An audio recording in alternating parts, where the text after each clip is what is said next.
श्री नरसिंह भगवान ने कहा, परम कल्याण स्वरूप प्रहलाद तुम्हारा कल्याण हो। दैत्य श्रेष्ठ मैं तुम पर अत्यंत प्रसन्न हूँ। तुम्हारी जो अभिलाषा हो मुझसे मांग लो। मैं जीवों की इच्छाओं को पूर्ण करने वाला हूँ। आयुष्मान, जो मुझे प्रसन्न नहीं कर लेता उसे मेरा दर्शन मिलना बहुत ही कठिन है, परंतु जब मेरे दर्शन हो जाते हैं तब फिर प्राणी के हृदय में किसी प्रकार की जलन नहीं रह जाती। मैं समस्त मनोरथों को पूर्ण करने वाला हूँ, इसलिए सभी कल्याणकामी परम भाग्यवान साधुजन जितेंद्रिय होकर अपनी समस्त वृत्तियों से मुझे प्रसन्न करने का ही यत्न करते हैं। असुर कुलभूषण प्रहलाद जी भगवान के अनन्य प्रेमी थे, इसीलिए बड़े बड़े लोगों को प्रलोभन में डालने वाले वरों के द्वारा प्रलोभित किए जाने पर भी उन्होंने उनकी इच्छा नहीं की। नारद जी कहते हैं, प्रहलाद जी ने बालक होने पर भी यही समझा कि वरदान मांगना प्रेम भक्ति का विघ्न है, इसीलिए कुछ मुस्कुराते हुए वे भगवान से बोले। प्रहलाद जी ने कहा, प्रभु मैं जन्म से ही विषय भोगों में आसक्त हूँ। अब मुझे इन वरों के द्वारा आप लुभाइए नहीं। मैं उन भोगों के संग से डर कर उनके द्वारा होने वाली तीव्र वेदना का अनुभव कर उससे छूटने की अभिलाषा से ही आपकी शरण में आया हूँ। भगवान, मुझ में भक्त के लक्षण हैं या नहीं, यह जानने के लिए आपने अपने भक्त को वरदान मांगने की ओर प्रेरित किया है। ये विषय भोग हृदय की गांठों को और भी मजबूत करने वाले तथा बार बार जन्म मृत्यु के चक्र में डालने वाले हैं। जगत गुरु परीक्षा के सिवा ऐसा कहने का और कोई कारण नहीं दिखता, क्योंकि आप परम दयालु हैं। अपने भक्तों को भोगों में फंसाने वाला वर कैसे दे सकते हैं? आपसे जो सेवक अपनी कामनाएं पूर्ण कराना चाहता है वह सेवक नहीं है, वह तो लेन देन करने वाला हीरा बनिया है।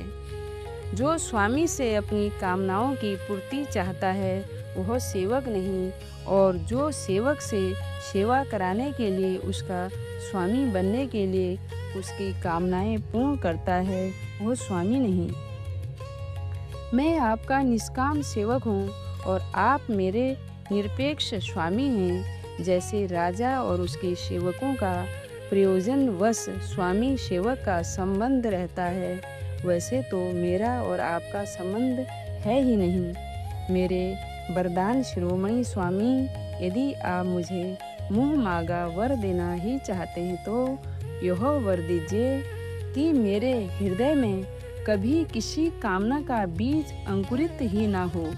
हृदय में किसी भी कामना के उदय होते ही इंद्रिय, मन, प्राण, देह, धर्म, धैर्य, बुद्धि, लज्जा, श्री, तेज, स्मृति और सत्य ये सब के सब नष्ट हो जाते हैं। कमल नयन, जिस समय मनुष्य अपने मन में रहने वाली कामनाओं का परित्याग कर देता है, उसी समय वह भगवत स्वरूप को प्राप्त कर लेता है।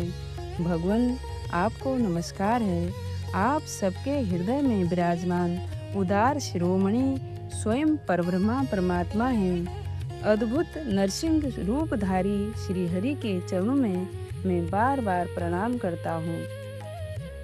श्री नरसिंह भगवान ने कहा, प्रहलाद, तुम्हारे जैसे मेरे एकांत प्रेमी इस लोक अथवा परलोक की किसी भी वस्तु के लिए कभी कोई कामना ही नहीं करते, फिर भी अधिक नहीं केवल एक मनवंतर तक प्रसन्नता के लिए तुम इस लोक में दैत्याधिपतियों के समस्त भोग स्वीकार कर लो। समस्त प्राणियों के हृदय में यज्ञों के भोक्ता ईश्वर के रूप में मैं ही विराजमान हूँ। तुम अपने हृदय में मुझे देखते रहना और मेरी लीला कथाएं जो तुम्हें अत्यंत प्रिय है सुनते रहना। समस्त कर्मों के द्वारा मेरी ही आराधना करना और इस प्रकार अपनी प्रारंभिक कर्म का क्षय कर देना। भोग के द्वारा पुण्य कर्मों के फल और निष्काम पुण्य कर्मों के द्वारा पाप का नाश करते हुए समय पर शरीर का त्याग करके समस्त बंधनों से मुक्त होकर तुम मेरे पास आ जाओगे। देवलोक में भी लोग तुम्हारी विशुद्ध कीर्ति का गान करेंगे।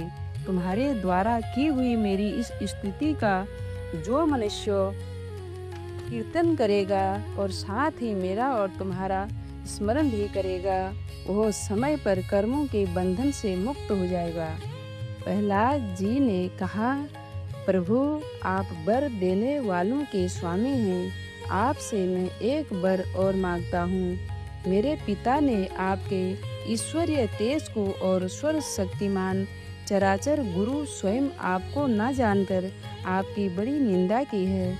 इस विष्णु ने मेरे भाई को मार डाला है। ऐसी मिथ्या दृष्टि रखने के कारण पिताजी क्रोध के वेग को सहन करने में असमर्थ हो गए थे। इसी से उन्होंने आपका भक्त होने के कारण मुझसे भी द्रोह किया था। दीन बंधु, यद्यपि आपकी दृष्टि पड़ते ही वे पवित्र हो चुके हैं, फिर भी मैं आपसे प्रार्थना करता हूँ कि उस जल्दी नाश न होने वाले दुस्तर दोष से मेरे पिता शुद्ध हो जाए। श्री नरसिंह भगवान ने कहा, निष्पाप प्रहलाद, तुम्हारे पिता स्वयं पवित्र होकर तर गए। उनकी इसकी तो बात ही क्या है। यदि उनकी 21 पीढ़ियों के पितर होते तो उन सबके साथ भी वे तर जाते, क्योंकि तुम्हारे जैसा कुल को पवित्र करने वाला पुत्र उनको प्राप्त हुआ। मेरे शांत समदर्शी और सुख से सदाचार पालन करने वाले प्रेमी भक्तजन जहाँ जहाँ निवास करते हैं, वे स्थान चाहे कीटक ही क्यों न हो, पवित्र हो जाते हैं। दैत्यराज, मेरे भक्ति भाव से जिनकी कामनाएं नष्ट हो गई हैं, वे स्वतंत्र आत्म भाव हो जाने के कारण छोटे बड़े किसी भी प्राणी को किसी भी प्रकार से कष्ट नहीं पहुंचाते। संसार में जो लोग तुम्हारे अनुयायी होंगे, वे भी मेरे भक्त हो जाएंगे। बेटा, तुम मेरे सभी भक्तों के आदर्श हो। यद्यपि मेरे अंगों का स्पर्श होने से तुम्हारे पिता पूर्ण रूप से पवित्र हो गए हैं, तथापि तुम उनकी अंत्येष्टि क्रिया करो। तुम्हारे जैसी संतान के कारण उन्हें उत्तम लोकों की प्राप्ति होगी। वत्स, तुम अपने पिता के पद पर स्थित हो जाओ और वेदवादी मुनियों की आज्ञा के अनुसार मुझ में अपना मन लगाकर और मेरी शरण में रहकर मेरी सेवा के लिए अपने सारे कार्य करो। नारद जी कहते हैं, युधिष्ठिर, भगवान की आज्ञा के अनुसार प्रहलाद जी ने अपने पिता की अंत्येष्टि क्रिया की। इसके बाद श्रेष्ठ ब्राह्मणों ने उनका राज्य अभिषेक किया। इसी समय देवता, ऋषि आदि के साथ ब्रह्मा जी ने नरसिंह भगवान को प्रसन्न वदन देखकर पवित्र वचनों के द्वारा उनकी स्तुति की और उनसे यह बात कही। ब्रह्मा जी ने कहा, देवताओं के आराध्य देव, आप सर्व अंतर्यामी जीवों के जीवन दाता और मेरे भी पिता हैं। यह पापी दैत्य लोगों को बहुत ही सता रहा था। यह बड़े सौभाग्य की बात है कि आपने इसे मार डाला। मैंने इसे वर दे दिया था कि मेरी सृष्टि का कोई भी प्राणी तुम्हारा वध न कर सकेगा। इससे यह मतवाला हो गया था। तपस्या, योग और बल के कारण उल्लंघन होकर इसने वेद विद्याओं का उच्छेद कर दिया था। यह भी बड़े सौभाग्य की बात है कि इसके पुत्र परम भागवत शुद्ध हृदय नन्हे से शिशु प्रहलाद को आपने मृत्यु के मुख से छुड़ा दिया। तथा यह भी बड़े आनंद और मंगल की बात है कि वह अब आपकी शरण में है। भगवान, आपके इस नरसिंह रूप का ध्यान जो कोई एकाग्र मन से करेगा, उसे यह सब प्रकार के भयों से बचा लेगा। यहाँ तक कि मारने की इच्छा से आई हुई मृत्यु भी उसका कुछ न बिगाड़ सकेगी। श्री नरसिंह भगवान बोले, ब्रह्मा जी, आप दैत्यों को ऐसा वर ना दिया करें जो स्वभाव से ही क्रूर है। उनको दिया हुआ वर तो वैसा ही है जैसा सांपों को दूध पिलाना। नारद जी कहते हैं, युधिष्ठिर, नरसिंह भगवान इतना कहकर और ब्रह्मा जी के द्वारा की हुई पूजा को स्वीकार करके वहीं अंतर्ध्यान हो गए, समस्त प्राणियों के लिए अदृश्य हो गए।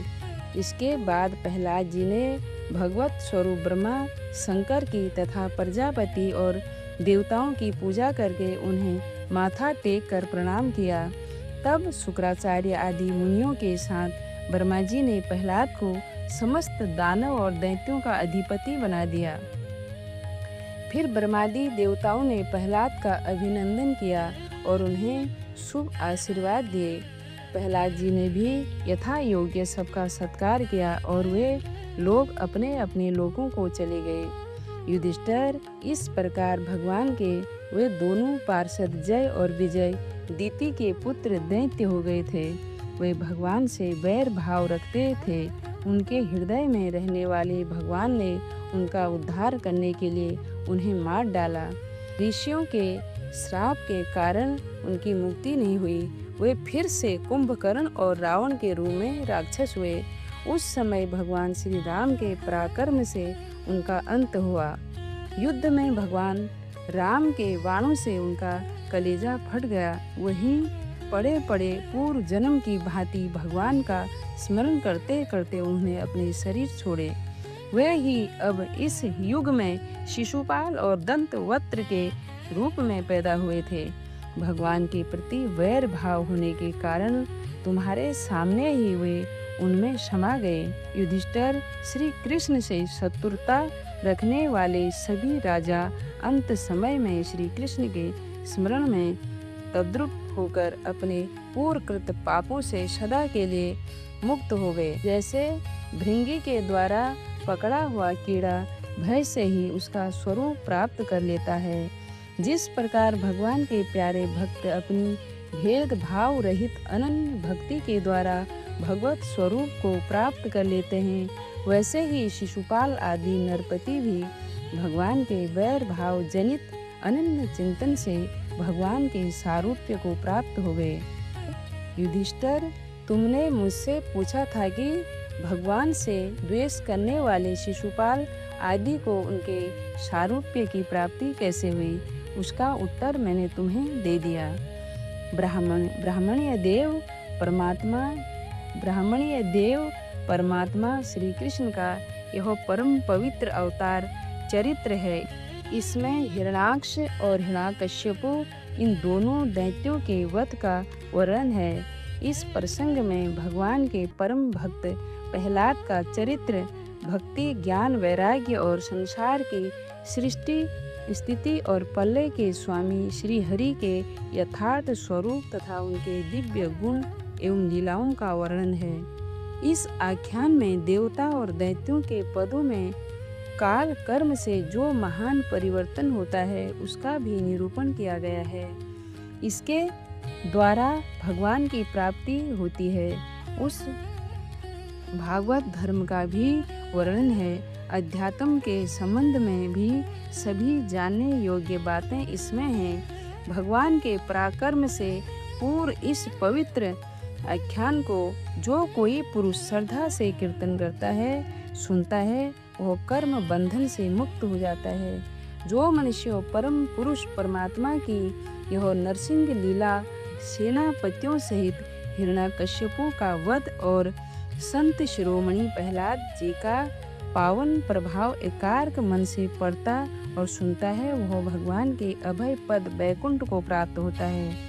युधिष्ठिर, इस मनुष्य लोक में तुम लोगों के भाग्य अत्यंत प्रसन्न हैं, क्योंकि तुम्हारे घर में साक्षात परब्रह्मा परमात्मा मनुष्य का रूप धारण करके गुप्त रूप से निवास करते हैं। इसी से सारे संसार को पवित्र कर देने वाले ऋषि मुनि बार बार उनका दर्शन करने के लिए चारों ओर से तुम्हारे पास आया करते हैं। बड़े बड़े महापुरुष निरंतर उनको ढूंढते रहते हैं, जो माया के लेस से रहित परम शांत परमानंद अनुभव स्वरूप पर ब्रह्मा परमात्मा है, वे ही तुम्हारे प्रिय हितैषी ममेरे भाई पूज्य आज्ञाकारी गुरु और स्वयं आत्मा श्री कृष्ण हैं। शंकर ब्रह्मा आदि भी अपनी सारी बुद्धि लगाकर वे यह है इस रूप में उनका वर्णन नहीं कर सके, फिर हम तो कर ही कैसे सकते हैं।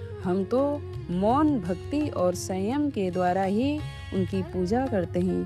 कृपया हमारी यह पूजा स्वीकार करके भक्त वत्सल भगवान हम पर प्रसन्न हो। युधिष्ठिर, यही एकमात्र आराध्य देव हैं। प्राचीन काल में बहुत बड़े मायावी मायासुर ने जब रुद्रदेव की कमनीय कीर्ति में कलंक लगाना चाहा था, तब उन्हीं भगवान श्री कृष्ण ने फिर से उनके यश की रक्षा और विस्तार किया था। युधिष्ठिर, राजा युधिष्ठिर ने पूछा, नारद जी, मैं दानव किस कार्य में जगदीश्वर रुद्रदेव का यश नष्ट करना चाहता था और भगवान श्री कृष्ण ने किस प्रकार उसके यश की रक्षा की थी, आप कृपा करके बताइए।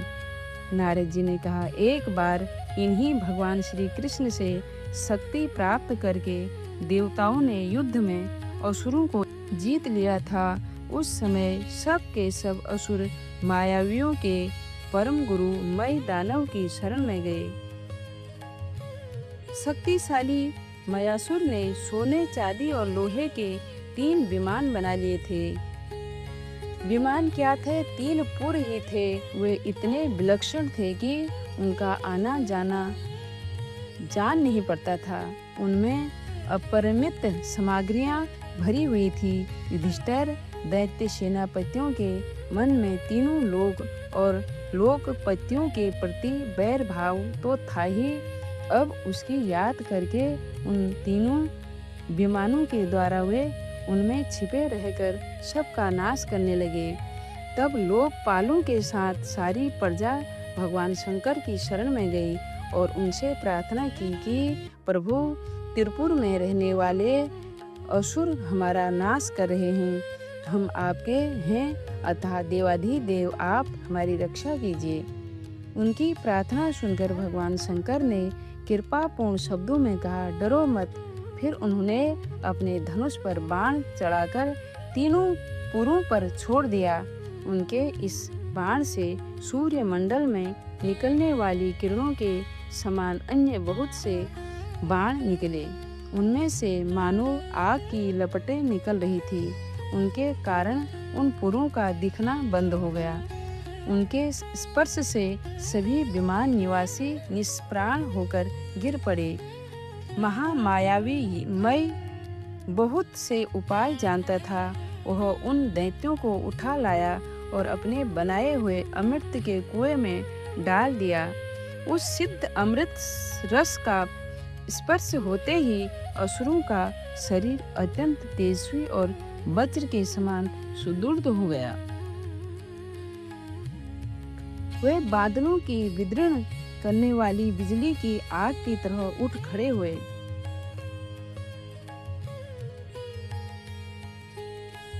इन्हीं भगवान श्री कृष्ण ने जब देखा कि महादेव जी तो अपना संकल्प पूरा न होने के कारण उदास हो गए हैं, तब उन असुरों पर विजय प्राप्त करने के लिए इन्होंने एक युक्ति की। यही भगवान विष्णु उस समय गौ बन गए और ब्रह्मा जी बछड़ा बने। दोनों ही मध्याह्न के समय उन तीनों पुरों में गए और उस सिद्ध रस के कुएं का सारा अमृत पी गए। यद्यपि उसके रक्षक दैत्य इन दोनों को देख रहे थे, फिर भी भगवान की माया से वे इतने मोहित हो गए कि इन्हें रोक न सके। जब उपाय जानने वालों में श्रेष्ठ मयासुर को यह बात मालूम हुई, तब भगवान की इस लीला का स्मरण करके उसे कोई शोक न हुआ। शोक करने वाले अमृत रक्षकों से उसने कहा, भाई, देवता, असुर, मनुष्य अथवा और कोई भी प्राणी अपने प्राय अथवा दोनों के लिए जो पारंबत का विधान है उसे मिटा नहीं सकता। जो होना था हो गया। शोक करके क्या करना है। इसके बाद भगवान श्री कृष्ण अपनी शक्तियों के द्वारा भगवान शंकर के युद्ध की सामग्री तैयार की। उन्होंने धर्म से रथ, ज्ञान से सारथी, वैराग्य से ध्वजा, ऐश्वर्य से घोड़े, तपस्या से धनुष, विद्या से कवच, क्रिया से बाण और अपनी अनन्य शक्तियों से अनन्य वस्तुओं का निर्माण किया।